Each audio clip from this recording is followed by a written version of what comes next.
দরকার আছে। মাঠের যখন মাঠ দখল করতে হবে, রাস্তা দখল করতে হবে, রাস্তাতে আপনার প্রাণও দিতে হবে গণতন্ত্রের জন্য, অধিকারের জন্য, ভোটের অধিকারের জন্য, সবই ঠিক আছে। কিন্তু সঙ্গে সঙ্গে মেধারও চর্চা করতে হবে। নলেজ বেস পলিটিক্স যদি আমরা না করি, জ্ঞান ভিত্তিক রাজনীতি যদি আমরা না করতে পারি, তাহলে এই পৃথিবীতে আপনি জিততে পারবেন না। It's a reality. আপনি বলেন তো, আমরা তো 15 বছর লড়াই করেছি, তাই না? এই ছেলেরা কি অলৌকিক শক্তি পেল যে তারা 2 মাসের মধ্যে একটা যুদ্ধে চূড়ান্ত বিজয় অর্জন করে ফেলল? সেই শক্তিতে কি ছিল? Social media. সেই শক্তিতে ছিল তাদের এই কথা, তাদের লেখা মানুষগুলোর কাছে কাছে বলছে, কাছে শুনতে। এটা আপনাদেরকে অর্জন করতে হবে এবং সে তরুণদেরকেই করতে হবে। এই তরুণেরা সবসময় পাল্টায়, তারা সমাজ বদলে দিতে পারে, তারা মানুষের চরিত্র বদলে দিতে পারে, দেশ বদলে দিতে পারে। তাদের সেই শক্তি আছে, সেই শক্তিকে আপনাকে কাজে লাগাতে হবে। যে কথা আমি বারবার বলে এসেছি, আবার বলছি, এখন এই সময় হচ্ছে সবচেয়ে কঠিন সময়। আপনার একটি পদক্ষেপ যদি ভুল হয়, আপনি পিছনে পড়ে যাবেন, খালে পড়ে যাবেন। আর যদি সঠিক পা ফেলতে পারেন, তারা আপনি জয়লাভ করবেন।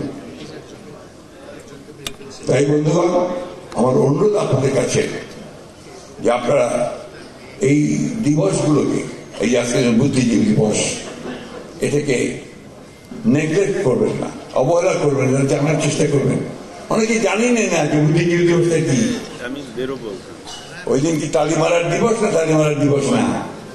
ওই দিন কি আপনার বিলাপ করার দিবস নাকি খিচুড়ি খাওয়ার দিবস? অনেকে জানেন না, ঠিক না? বলেন তো দেখে, অনেকে জানেন?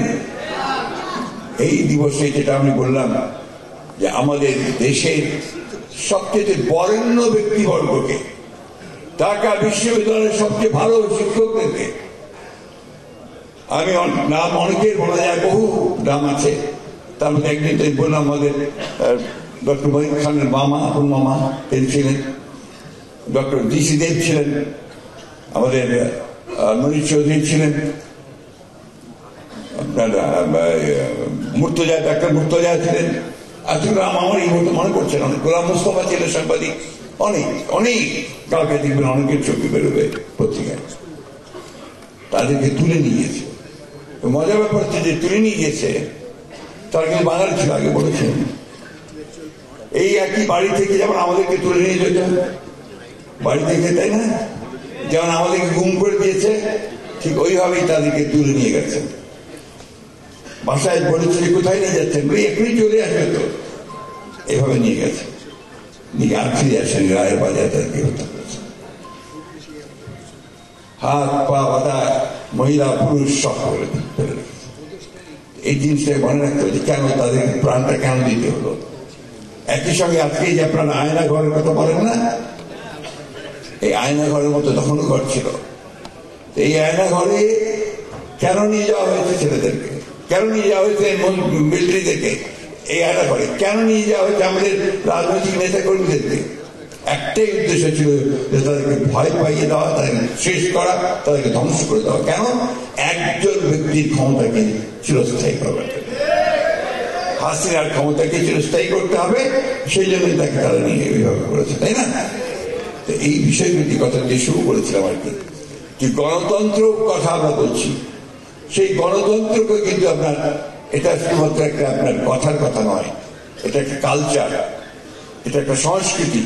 আপনি আমি কিভাবে কথা বলবো, আমি আমার প্রতিবেশীর সঙ্গে কিভাবে কথা বলবো, আমার রাজনৈতিক প্রতিপক্ষের সঙ্গে কিভাবে কথা বলবো, সেই বিষয়গুলোকে আমাকে গণতন্ত্রের মধ্যে দিয়ে শিখতে হবে।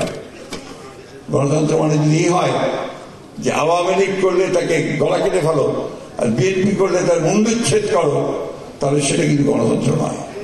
গণতন্ত্র হচ্ছে পরমত সহিষ্ণুতা। তোমার কথা বলার অধিকার আছে, আমার বিরুদ্ধেও কথা বলার অধিকার আছে, কিন্তু আমি সেটাকে রক্ষা করবো, এটি হচ্ছে গণতন্ত্র।